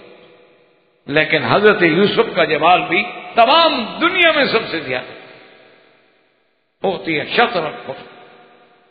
تو جب عزیز مصر نے دیکھا کہ بھی ایسا جمال، اور یہ دیکھیں اصولی بات ہوتی ہے کہ آدمی کا چہرہ جو ہے نا جی، وہ اس کے ذہانت پہ، اس کے قابلیت پہ، اس کی متانت پہ، اس کے بردباری پہ، اس کے عالم ہونے پہ، اس کے جاہل ہونے پہ، اس کے بدھو ہونے پہ، چہرہ سب سے بڑا یعنی اس کی دلیل کہ آدمی چہرہ دیکھ کے فوراً اندازہ لگا لیتے ہیں کہ یہ آدمی ذہین ہوگا یا یہ آدمی جو ہے غبی ہوگا. اور خاص طور پہ یہ عرب لوگ جو ہیں یہ اس قیافے میں تو یہ بہت بڑے ماہر ہوتے ہیں. یہ اتنے ماہر ہوتے ہیں قیافے کے کہ آپ حیران ہو جائیں گے. ایک دفعہ میں پرانی بات ہے ریاض میں گیا، ایک بازار سے میں گزر رہا تھا تو ایک بوڑھا بدو یعنی بالکل جیسے خالص کھیت عرب ہوتے ہیں نا عربی، وہ اٹھا اور بڑی محبت سے مجھے ملا. اور اس کے بعد اس نے مجھے بٹھایا اپنی دکان پہ. قہوہ وغیرہ بھی عرب ہوتے ہیں، فیاض ہوتے ہیں، عربوں میں تو اللہ نے ایک جواہر رکھے ہیں. اور اس کے فوراً بعد مجھے پوچھا کہ باب العمرہ میں فلاں جگہ پر ایک عالم ہے پاکستانی، وہ درس دیتے ہیں اور پگڑی باندھتے ہیں، تم ان کے لڑکے تو نہیں ہو؟ میں نے کہا وہ تم جانتے ہو ان کو؟ نے کہا ہاں، وہ جو پگڑی باندھتے ہیں شیخ خیر محمد ان کا نام ہے. باب العمرہ سے نیچے اترو تو سین میں ان کا بہت بڑا حلقہ ہوتا ہے اور وہ اپنے اسی پاکستانی لباس میں ہی ہوتے ہیں، اور تم ان کے بیٹے ہو؟ میں نے کہا ہاں. میں نے کہا ابھی تمہیں کیسے پتہ لگ گیا؟ تو اس نے کہا میں نے ان کا ناک دیکھا تھا اور تمہارا ناک دیکھ کے اندازہ لگایا کہ اسی کے بیٹے. اب اندازہ کریں تو یہ عرب میں کمال. اسی لیے حضرت اسامہ اور زید، اس کے بارے میں حضور کے زمانے میں بہت لوگ جو تھے نا نعوذ باللہ اللہ معاف کرے، وہ تہمت لگاتے تھے کہ وہ غلام ہے اور غلام ہے اور غلام ہے، کوئی کچھ کہتا کوئی کچھ کہتا. ایک دن اتفاق ایسا ہوا کہ حضرت اسامہ اور حضرت زید یعنی باپ بیٹے، دونوں باپ بیٹے جو تھے حرم میں سو رہے تھے، اور کپڑا ایسے پہنا ہوا تھا کہ کپڑا تھا نا چھوٹا کہ پاؤں پہ ڈالتے ہیں تو سر ننگا ہوتا ہے، سر پہ ڈالتے ہیں تو پاؤں ننگے ہوتے ہیں. تو ان دونوں نے اپنے پاؤں چھوڑ دیے اور ابا کی بدن پہ کپڑا لے لیا، سر پہ بھی کپڑا لے لیا. تو ایک عرب کا آرابی گزرا جو قیافہ شناس تھا، تو اس نے جب دونوں کے پاؤں کو دیکھا تو کہنے لگا بازو ہو من بازن، معلوم ہوتا ہے یہ پاؤں ایک دوسرے سے ملتے ہیں، یہ باپ بیٹا ہی لگتے ہیں. تو حضور کو جب پتہ لگا نا حضور بڑے خوش. حالانکہ یہ مانا یہ نہیں کہ قیافے کی بات ضروری مانی جائے، لیکن ان کے نزدیک تو قیافہ حجت تھا نا، کافروں کے نزدیک. ہمارے نزدیک چاہے حجت نہ ہو. اس لیے حضور صلی اللہ علیہ وسلم خوش ہوئے کہ چلو اعتراض کرنے والوں کو تو جواب مل گیا نا. تصدیق ہو گئی کہ قائف جو ہے وہ کہہ رہا ہے کہ یہ دونوں پاؤں جو ہے آپس میں ملتے ہیں. اور یہ فطری بات ہے. اللہ تبارک و تعالیٰ نے ہر بہت بڑے بڑے آپ نے دیکھا ہوگا کہ بعض بڑی بڑی قومیں ہیں، بڑے بڑے قبیلے ہیں، ان میں خاص طور پہ ایک علامت آتی ہے، وہ علامت چلتی رہتی ہے سارے قبیلے میں، اور قبیلہ اسی سے پہچانا جاتا ہے. تو یہ اللہ کی شان ہوتی ہے. تو اب حضرت یوسف کو دیکھا، آخر وہ وزیر تھا، کوئی چھوٹا بچہ تو نہیں تھا. اس نے پہچان لیا کہ بھئی اس میں کوئی نہ کوئی جوہر ہے. اسی لیے سیدنا ابو بکر صدیق رضی اللہ تعالیٰ عنہ کے والد جب ناراض ہونے لگے نا، ان کی والدہ نے کہا تھا کہ ابو بکر کے ابا ابو بکر سے کچھ نہ کہنا، ان ابنی ھذا لہ شان، یہ میرا بیٹا کچھ بنے گا.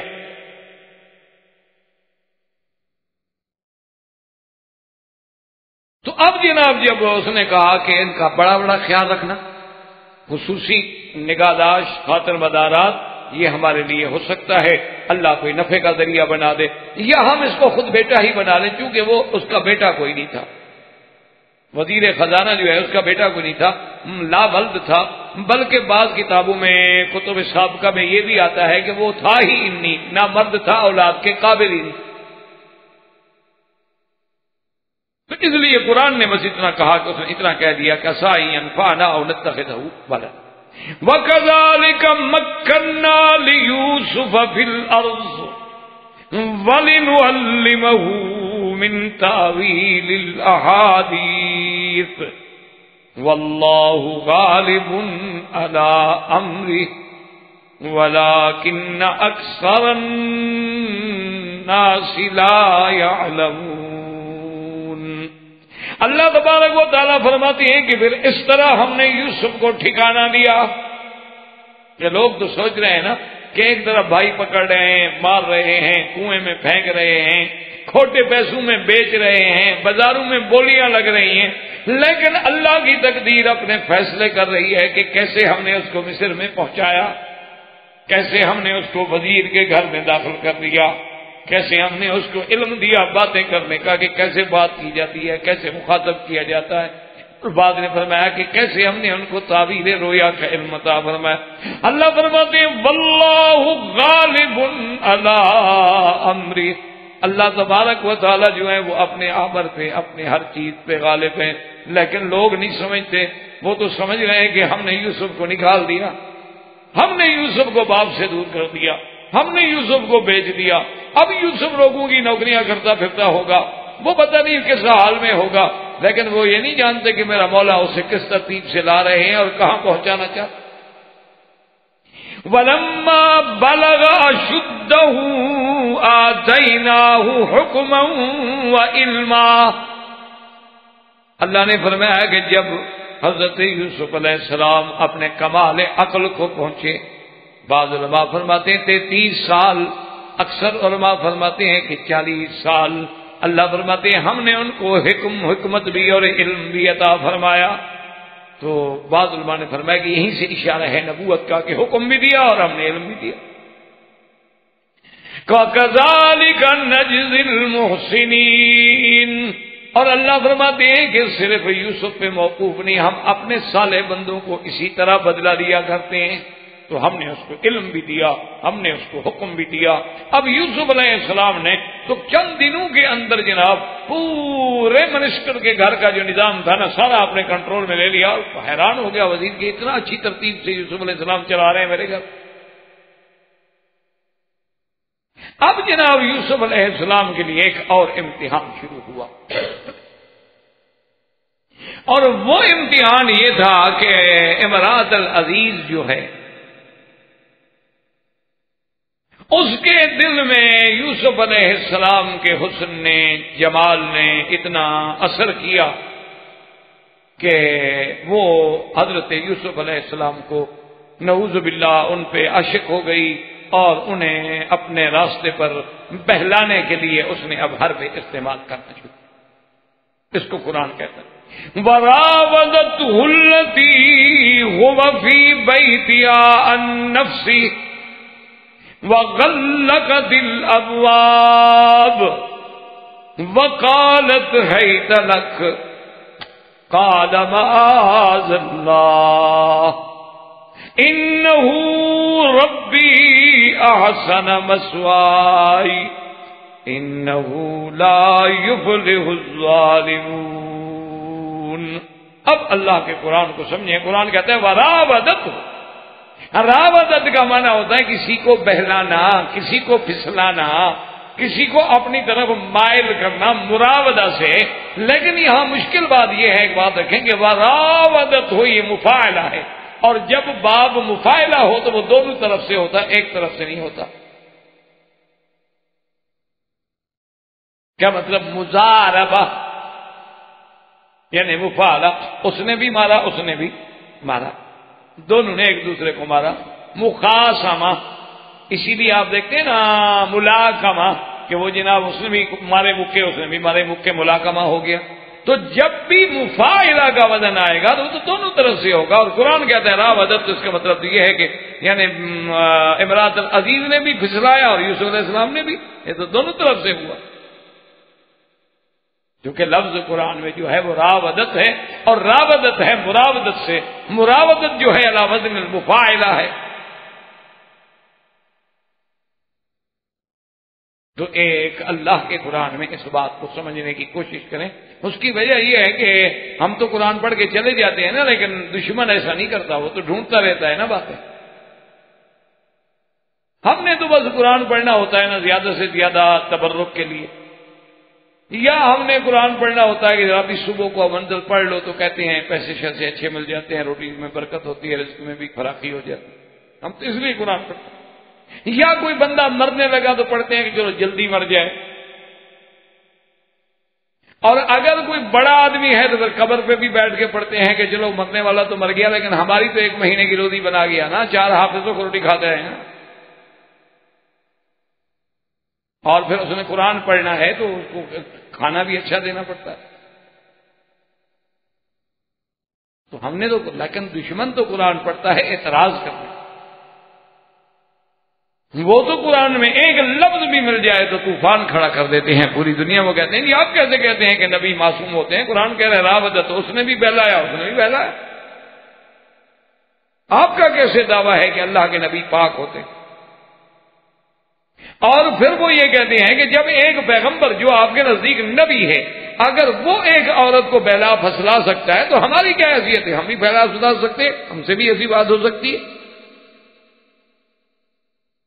تو اس لیے ہمیشہ یاد رکھیں کہ یہاں لفظ تو ہے راودت ہو، لیکن محاورات عرب میں کبھی کبھی لفظ مفاعلہ ہوتا ہے، لیکن دونوں جانب سے نہیں ہوتا، ہوتا ایک جانب سے ہے لیکن وزن مفاعلہ ہوتا ہے. جیسے کہ کوئی حاکم یا بادشاہ کہے عاقبت اللص، میں نے چور کو سزا دی، اس کا معنی یہ تھا کہ چور نے مجھے بھی سزا دی. وہاں بھی وزن مفاعلہ ہے لیکن ایک طرف ہے، دو طرف نہیں. اچھا، اسی طرح جیسے عرب کے محاورات میں ہوتا ہے کہ داویت المریض، میں نے مریض کو دوا دی، علاج کیا. اب یہ معنی تھوڑا ہے کہ مریض نے میرا علاج کیا، اس نے مجھے دوا پلائی، میں نے مریض کو دوا پلائی، اس لیے کہ یہاں مفاعلہ ہے. تو یہاں ایک طرف سے ہے، وزن مفاعلہ ہے لیکن ایک طرف سے ہے. یہ کوئی قاعدہ کلیہ نہیں ہے کہ مفاعلہ ہو تو دونوں طرف سے. ایک جواب یہ اپنے ذہن میں رکھ لیں کہ مفاعلہ دونوں طرف سے ہوتا ہے اکثر، لیکن کبھی کبھی ایک طرف سے بھی ہوتا ہے. جیسے افعل تفضیل، مانا تو یہ ہوتا ہے نا افعل تفضیل کا بھی، یہ سب سے اچھا ہے.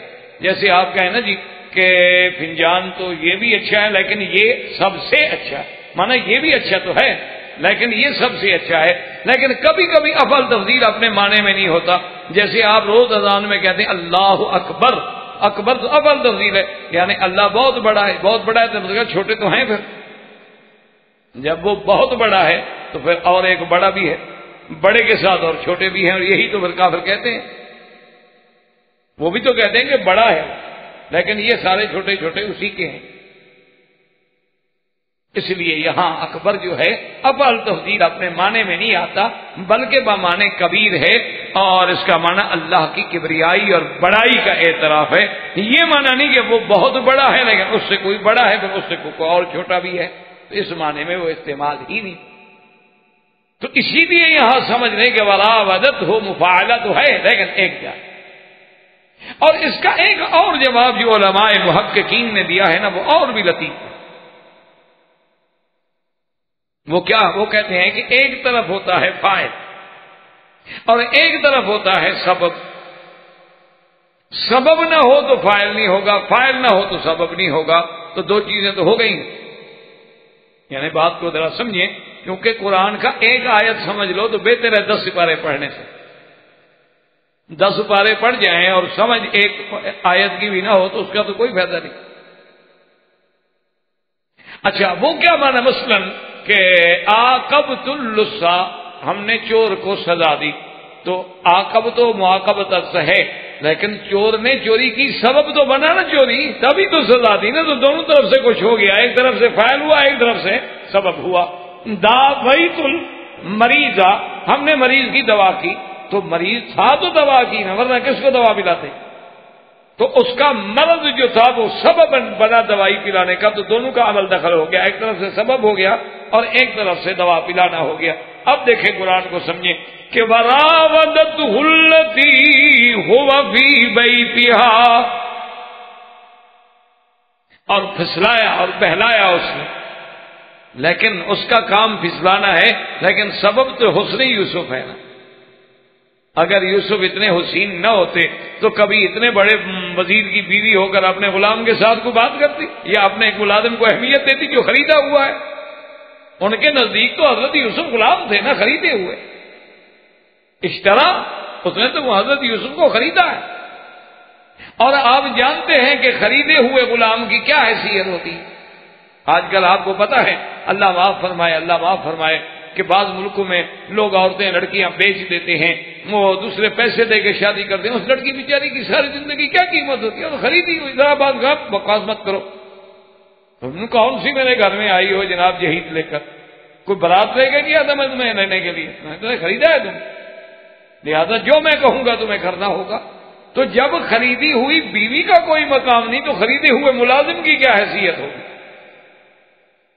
اس لیے اصل سبب جو تھا وہ حسن یوسف تھا، تو اب دونوں طرف سے آ گیا نا، ایک طرف سے اس کا پسلانا اور دوسری طرف سے سبب جمال یوسف۔ وراودته التي هو في بيتها عن نفسه، اور اللہ کا قرآن دیکھیں، قرآن کہتا ہے کہ کتنی حالانکہ لمبی بات ہے، التي هو في بيتها، وہ جس عورت کے گھر میں رہتے تھے اس نے بہلایا بھسلایا اللہ نے نام، کیونکہ عورت کی عفت کو ہر لحاظ سے خدا محفوظ رکھنا چاہتے ہیں، اسی لیے علماء نے لکھا ہے کہ عورت کا نام لینا بھی شرعاً جائز الا بضرورت، کوئی مجبوری ہے۔ جیسے کہ بی بی مریم کا اللہ نے نام لیا، کیونکہ نسبت کدھر کریں عیسیٰ علیہ السلام، اسی لیے عیسیٰ ابن مریم واذکر فی الکتاب مریم اور سورت مریم، ورنہ اللہ نے اور کسی عورت کا پورے قرآن میں نام نہیں لیا، ماں سوائے بی بی مریم کے کسی میرے نبی کی بیوی کا نام نہیں لیا، کسی پیغمبر کی بیوی کا نام نہیں لیا۔ ضرب اللہ مثل الذین کفروا امرأۃ نوح وامرأۃ لوط، نوح علیہ السلام کی بیوی اور لوط علیہ السلام کی بیوی۔ ضرب اللہ مثل الذین آمنوا امرأۃ فرعون کی بیوی۔ یا نساء النبی لستن کاحد من النساء یا ایھا النبی قل لازواجک وبناتک ونساء المؤمنین یا آدم اسکن انت وزوجک الجنہ، کسی جگہ نام نہیں۔ واوحینا الی ام موسیٰ قالت لاختہ قصیہ فبصرت بہ عن جنب، سوال نہیں پیدا ہوتا کہ نام۔ اور آج کل یعنی آپ دیکھیں کہ دشمن نے ایک ایک چیز کا کتنا گہرا مطالعہ کیا ہے، اور آج سب سے بڑا یعنی اعزاز ہی یہ ہوتا ہے کہ عورت کا نام جو ہے وہ باقاعدہ لکھا جائے اور نام کے ساتھ اسے بلایا جائے، اور پھر نام بھی ڈھونڈ ڈھونڈ کے رکھے جاتے ہیں۔ اس لیے نہیں ڈھونڈ کے رکھے جاتے کہ بھی نبی کی بیویوں کے نام ڈھونڈ لیں، بیٹیوں کے نام ڈھونڈ، نہیں، مقصد یہ ہے کہ ایسے نام ڈھونڈیں گے کہ جن میں جدت بھی ہو اور جن میں تازگی بھی ہو اور جس میں حسن و لطافت کی تصویر بھی ہو اور جس نام کے لینے میں کشش بھی ہو۔ حالانکہ اسلام کہتا ہے عورت کے تو نام پہ بھی پردہ، اس لیے قرآن نے اب دیکھو حالانکہ کتنی بڑی بات تھی کہ اللہ کے نبی کو وہ نعوذ باللہ پٹڑی سے اتارنا چاہتی ہے، لیکن قرآن پھر بھی نام نہیں لے، حالانکہ اتنا بڑا جرم کر رہی، قرآن نے پھر بھی پکڑا کہ وراودته التي هو في بيتها عن نفسه وغلقت الابواب وقالت هيت لك۔ اب پہلے تو اس نے جناب بہلایا پھسلایا کہ ہر وقت جناب بن سمر کے اس کے سامنے آنا، اس کے ساتھ جناب بڑی پیار کی لطافت کی باتیں کرنا یوسف علیہ السلام سے، اور بار بار یوسف علیہ السلام کو دیکھنا، اور ہر انداز سے اس نے کوشش کی، جب دیکھا بھی یوسف علیہ السلام کو تو کوئی اثر ہی نہیں ہوتا۔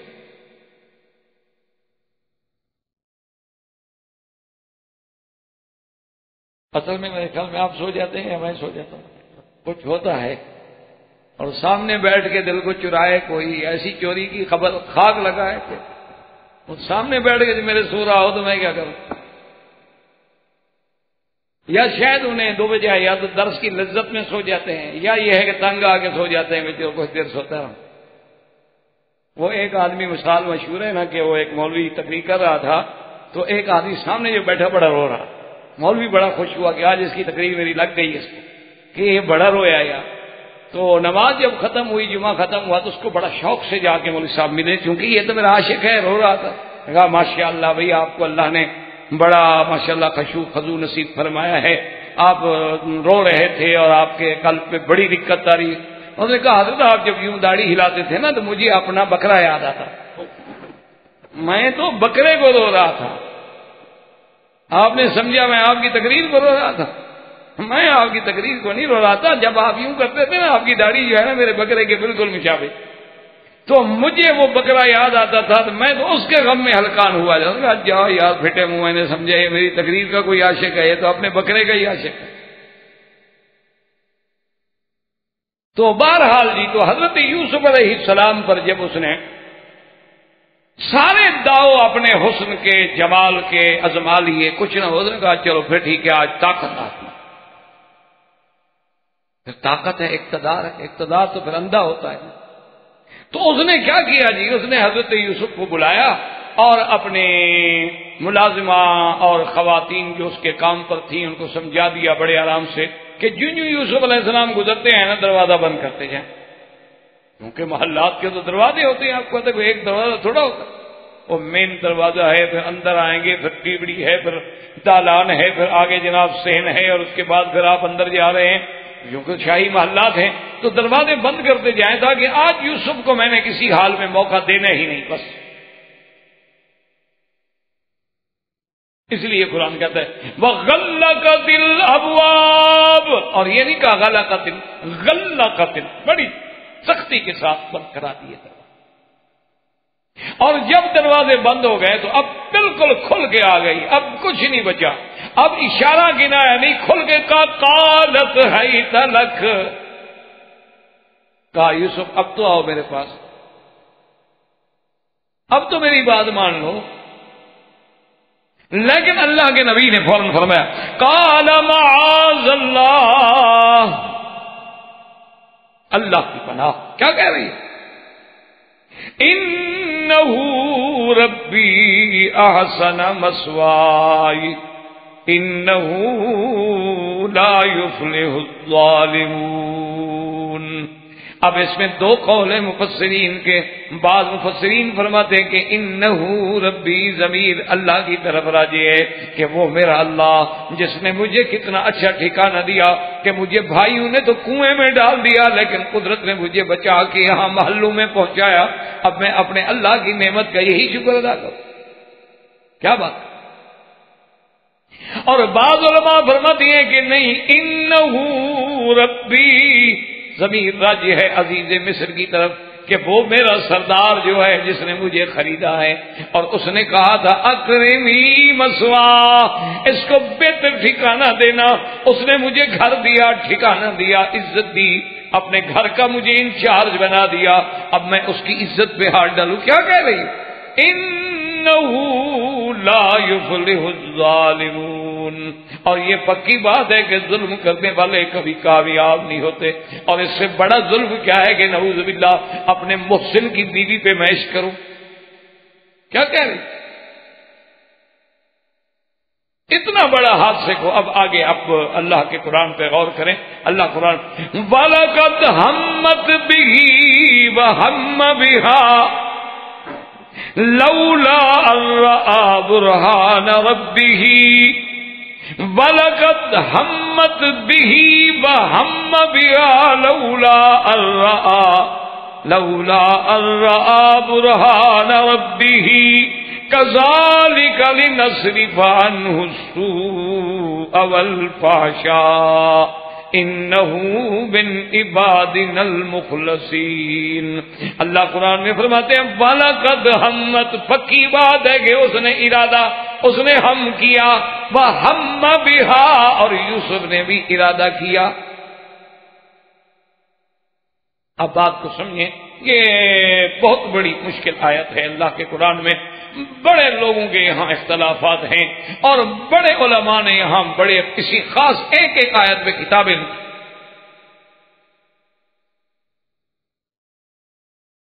وہ کیسے کہ وہ کہتے ہیں کہ بی بی زلیخا نے بھی ارادہ کیا اور یوسف نے بھی ارادہ کیا، مقصد ہے پھر نبی بھی اگر اس بات کا ارادہ کر لیں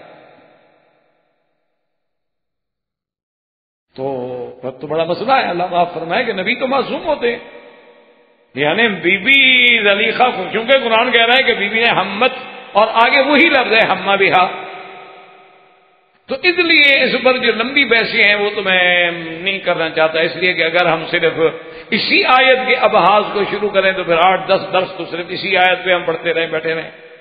اس لیے خلاصہ میں عرض کر دیتا ہوں کہ یاد رکھیں کہ ایک تو لفظ ہے ہم، اور ایک ہے حاجس، ایک ہے خاطر، ایک ہے حدیث النفس، اور ایک ہے عزم۔ یہ مراحل ہوتے ہیں دل میں، یعنی پہلے ہم، پھر ہم سے بنتا ہے حاجس، حاجس کے بعد خاطر، خاطر کے بعد حدیث النفس، حدیث النفس کے بعد اب عزم۔ تو یاد رکھیں کہ ہم سب سے کم درجہ ہے، اس لیے بعض علماء فرماتے ہیں کہ اگر اتنے درجے کا ہم ہو بھی تو وہ گناہ نہیں ہوتا، کہ دل میں خیال کا آ جانا، خیال کا آنا دل میں جو ہے، یا کسی وسوسے کا دل میں گزر جانا، انہیں کہتے ہیں وہ تو عیب ہے ہی نہیں، گناہ ہے ہی نہیں۔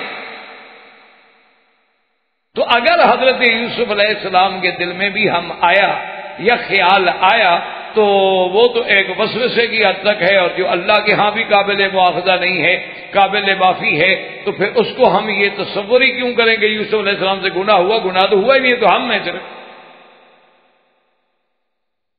ایک جواب یہی آ کہ بھئی وہ تو حاجس بھی نہیں بنا، خاطر بھی نہیں بنا، حدیث نفس بھی نہیں بنا، وہ عزم بھی نہیں بنا، وہ تو صرف ہم تھا، اور کم سے کم درجہ جو ہے وہ ہم ہے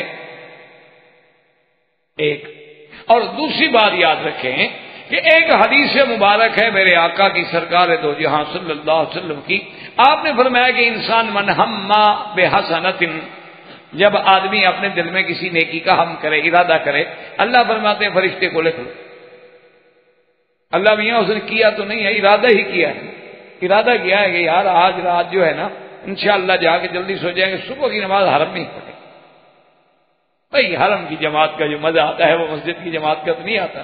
بھئی یار کیا ہے، نماز پڑھ کے جلدی آ جائیں گے، وہ لیکن نماز حرم میں پڑھیں۔ ارادہ کہ نہیں جا سکا، اللہ فرماتے کبھی ارادہ تو کیا نا اس نے۔ آپ نے دیکھا ہوگا نا بعض اوقات تبلیغی جماعت والے بزرگ جب آتے ہیں نا تو وہ جب لوگوں کو تیار کرتے ہیں کہتے ہیں اچھا میاں چلو نہ چلو نیت تو کر لو۔ بھائی نیت کر لو وقت لگانے کی، نہ جانا، کیونکہ نیت المومن خیر من عملہ، نیت ہی اچھی ہوتی ہے اور نیت میں ہی ثواب ملنا شروع ہو جاتا ہے، چاہے آپ نہ بھی کر سکیں۔ تو حضور نے فرمایا کہ اللہ فرماتے ہیں فرشتے سے کہ میرے بندے نے ہم کیا ہے، چاہے نہیں کر سکا نیکی لکھ دو، اگر کرے تو پھر تو 10 گنا لکھ دو، اگر اسی ہم پر عمل کر کے نیکی کر لی۔ من جاء بالحسنۃ فلہ اجر امثالھا، 10 گنا لکھ دو۔ اچھا جب من ہم بسیئۃ، اس نے برائی کا ارادہ کیا، اللہ فرماتے ہیں نہ لکھو، کیوں؟ اس نے برائی کی تو نہیں نا۔ اچھا اگر کر لے تو 1 لکھو۔ اچھا برائی کا ارادہ کیا لیکن پھر چھوڑ دیا، برائی کا ارادہ کیا لیکن اللہ کے خوف سے چھوڑ دیا، اللہ فرماتے ہیں یہ بھی نیکی لکھ لو کہ چلو دل میں ارادہ تو آیا تھا اس کے برائی کا، لیکن پھر میرے خوف سے اس نے چھوڑ تو دیا نا، تو لہذا یہ بھی اس کی نیکی ہے۔ تو بعض علماء فرماتے ہیں کہ اگر ہم بھی ہو اور اس کے بعد یوسف علیہ السلام نے اس پہ عمل نہیں کیا تو وہ بھی تو نیکی لکھی جائے گی، تو لہذا یوسف علیہ السلام کا اس میں گناہ کیا ہے؟ یوسف علیہ السلام کا اس میں کوئی گناہ نہیں۔ 2 باتیں۔ تیسری بات یہ یاد رکھیں کہ ہمارا جو اپارے اکابر کا، علماء کا تحقیق بھی ہے اور عقیدہ بھی ہے کہ اللہ کے تمام انبیاء ہر چھوٹے بڑے گناہ سے پاک، ہم نبیوں کو معصوم کرتے ہیں، اللہ کے نبی گناہوں سے پاک۔ اگر اللہ کے نبی سے بھی گناہ ہوتا تو پھر دشمن چھوڑ دے، وہ تو اللہ کے انبیاء کی نیکیوں کو بھی نعوذ باللہ غلطیاں بنا کے پیش کرتے ہیں اعداء اسلام، اور اگر خدا نہ خواستہ اللہ کے نبیوں سے گناہ ہو جاتے تو پھر تو دشمن تو کبھی خام ہوتے۔ تو ہم جو ہے ہمارا یہ دعویٰ ہے کہ اللہ کے نبی معصوم ہیں، پاک ہیں، بڑے گناہوں سے بھی پاک ہیں اور چھوٹے گناہوں سے بھی پاک۔ اب جناب لفظ آ گیا کہ اللہ جو قرآن میں کہہ رہے ہیں، تو اب اس کو سمجھیں۔ تو اس ہمارے علماء یہ کہتے ہیں کہ وَلَقَدْ ہَمَّتْ بِهِ، تحقیق بی بی زلیخا نے تو ہم کیا، بس وہ کہتے ہیں یہ جملہ الگ ہے، وَلَقَدْ ہَمَّتْ بِهِ یہ جملہ مکمل ہو گیا کہ بی بی زلیخا نے تو ارادہ کیا، اس کا ارادہ ظاہر ہے۔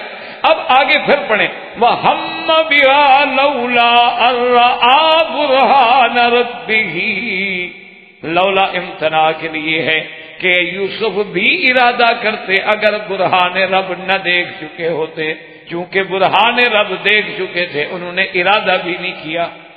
وَهَمَّ بِهِ لَوْلَا أَن رَأَىٰ بُرْهَانَ رَبِّهِ، یعنی اگر برہان رب اللہ کی دلیل ان کے سامنے نہ ہوتی تو وہ بھی ہم کر بیٹھتے، لیکن چونکہ ان کے سامنے برہان رب ہے انہوں نے ہم کیا. احباب کرام، اس کے بعد اب آپ اس مبارک سلسلے کی CD نمبر 12 سماعت فرمائیں.